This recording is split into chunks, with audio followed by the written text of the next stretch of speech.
Number हमने यहाँ पर कॉटन के लिहाज से भी आता हुआ देखा है। रिकॉर्ड एक्सपोर्ट्स की एक्सपेक्टेशन है यहाँ पर बनती हुई। हमारे साथ हमारे गेस्ट जुड़ चुके हैं, उनसे ही जानते हैं कि किस तरह के नंबर्स देखे जा सकते हैं। आपसे पहले जानेंगे अरुण जी, मीटिंग यहाँ पर कल परसों में यहाँ पर मीटिंग भी थी, तो किस तरह के नंबर्स हैं? अरुण जी हमारे साथ जुड़ रहे हैं, लेकिन ओके अरुण जी हमारे साथ यहाँ पर जुड़ रहे हैं, लेकिन हमारे साथ निवेदन जी ऑलरेडी मौजूद हैं। निवेदन जी, कैसे देखते हैं आप कॉटन एक्सपोर्ट के फिर जो करंट नंबर्स हैं?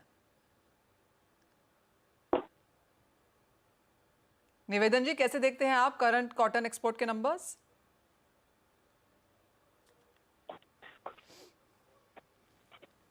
मनीषा जी, आवाज आ रही है? हाँ जी, आ रही है जी। हाँ जी। ये बिल्कुल ठीक है कि कुछ पिछले महीनों में सुधार हुए कॉटन के नंबर्स में, जी। परंतु जो भविष्य के रुझान है प्राइस फ्रंट पे, वो उतने अभी एनकरेजिंग नहीं है। सो मुझे लगता है कि मिक्स ट्रेंड ही रहेगा, कि बहुत ज्यादा हम आशावादी नंबर्स को लेके इस समय नहीं हो सकते हैं, बल्कि जैसे मैंने पहले भी हमेशा कहा है कि मुख्य बात यह है कि क्या मार्जिन मिल रहे हैं। तो मार्जिन जो पिछले वित्तीय वर्ष में बहुत ज्यादा खराब हो गए थे as compare to the previous year, पिछले 3-4 महीनों में हम उसमें सुधार देख रहे हैं। तो मैं जैसे हमेशा कहता हूँ, 2-3 चीजें इंपॉर्टेंट है। डिमांड सतत रहे, स्टेबल रहे, उसमें स्टेबिलिटी रहे, ताकि कैपेसिटीज यूटिलाइज रहें और मार्जिन्स ठीक रहें, किसानों के लिए भी, स्पिनर्स के लिए भी, गारमेंट मेकर, सारे एक्सपोर्टिंग चेन के लिए। तो मुझे लगता है कि परिस्थिति आगे जाके और बेहतर हो सकती है, पर इस समय जो स्थिति है, जैसे कहते हैं, बहुत फ्लूइड है।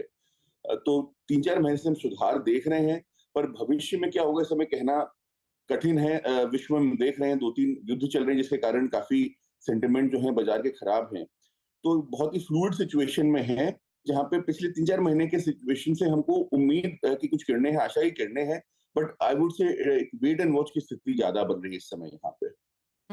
निवेदन जी, भारतीय बाजारों में जैसे आपने कहा हल्का सा यहाँ पर स्लो डाउन है, प्राइसेस में हमने खासी गिरावट आते हुए देखी। अंतर्राष्ट्रीय बाजारों में अपने हाई से लगातार जो फंड्स की पूरी मूवमेंट थी वो ऊपर जाके और फुल उन्होंने वहाँ पे प्राइसेस शुरू हुए थे, वहीं पर हमने आते हुए देखे हैं। तो इन कम प्राइसेस में अगर दोबारा से मैं एक्सपोर्ट्स की अगर बात करूं, तो क्या इंडियन प्राइसेस इंटरनेशनल प्राइसेस के लिहाज से भी कम थे कि हम इतना सारा एक्सपोर्ट कर पाए हैं? क्योंकि Indian prices more less on par with international prices हैं। थोड़े से इस समय हमारे प्राइस एडवांटेज है, पर बहुत ज्यादा दिन तक प्राइसेस में अंतर नहीं रह पाते हैं इंटरनेशनल बाजारों के तुलना में। तो इस समय कहना बहुत कठिन है कि आगे के जो प्राइसेस हैं किस समय जाएंगे। और मैं थोड़े से वीक नेटवर्क एरिया में हूँ, जहां से मुझे आप पूरी प्रश्न में सुन नहीं पाया। I am sorry, if you could just repeat the last part. जी, निवेदन जी, आपने एक्सपोर्ट के ऊपर तो आंसर किया ही है, पर मैं ये भी जानना चाह रही थी कि डोमेस्टिक मार्केट में किस तरह की आवक है और डिमांड है? डोमेस्टिक मार्केट में जो demand, sorry now I got question. Domestic market में स्थिति इस समय अगर मैं कहूँ तो एक्सपोर्ट से थोड़ी बेटर है, डिमांड एक्सपोर्ट से थोड़ी सुधार है, और प्राइसेस भी इस आश्चर्य की बात है कि एक्सपोर्ट से थोड़े से बेटर हैं। तो शायद ये ट्रेंड अगर बना रहे तो डोमेस्टिक मार्केट के लिए स्थिति एनकरेजिंग है। तो स्थिति हल्की सी एनकरेजिंग यहाँ पर बनती हुई नजर आई है, चाहे वो डोमेस्टिक डिमांड के लिहाज से है या फिर एक्सपोर्ट के नंबर्स। तो जिस तरह से कॉटन एसोसिएशन ऑफ इंडिया ने यहाँ पर जारी किए हैं, ऑन द पॉजिटिव साइड हैं ही। हमारे साथ अरुण सेकसरिया जी भी हैं। अरुण जी, आप कैसे देखते हैं ये एक्सपोर्ट के नंबर्स, और जिस तरह से भावों में इतनी ज्यादा उठापटक है, ज्यादा पटक ही देखने को मिली है, कैसे आप जोड़ते हैं इन दोनों पॉइंट्स को? नमस्कार मनीषा जी। देखिए, हिंदुस्तान से जो एक्सपोर्ट जो है, it is totally price based exports. मतलब आज अगर हिंदुस्तान की प्राइसेस अगर अट्रैक्टिव हुई तो एक्सपोर्ट होएगा, अगर अट्रैक्टिव नहीं हुई तो एक्सपोर्ट नहीं होएगा। देखोगे तो अभी आप अक्टूबर, नवंबर, दिसंबर, जनवरी तक ये जो आंकड़े एक्सपोर्ट के थे, they were in the range of about 30,000 tonne से लेके 40-45,000 टन। जी। सडनली फरवरी के अंदर जो एक्सपोर्ट हुए हैं, वो January was 47,000 tonne and February was 120,000 tonne. That is a nearly 3-fold jump. अब ये जंप क्यों हुए? आज अगर आप even if you go back, price भी आप देखोगे तो in the month of January, first half January, the prices, Indian cotton prices 55,000-56,000 के भाव थे पर कैंडी, और आइस वाज 79-80 सेंट, 78-79-80 सेंट। तो इसके अंदर काफी एक्सपोर्ट हुए हैं, एंड आज के तारीख में आइस अगेन 79-80 सेंट्स के आसपास ही है, and Indian cotton prices have gone up to 58,000-59,000 rupees. जी। तो 3 से 4,000 रुपया बढ़ गए. That is really about 7 to 8 cents. So we are out priced as far as exports price are concern now. Ji.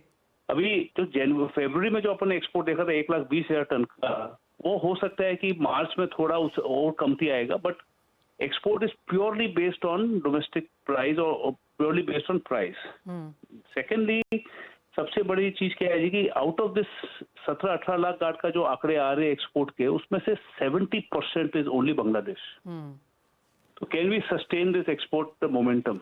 Because Bangladesh has got is own challenges, उसके payment के challenges है, fulfilment, lot of challenges are there in Bangladesh.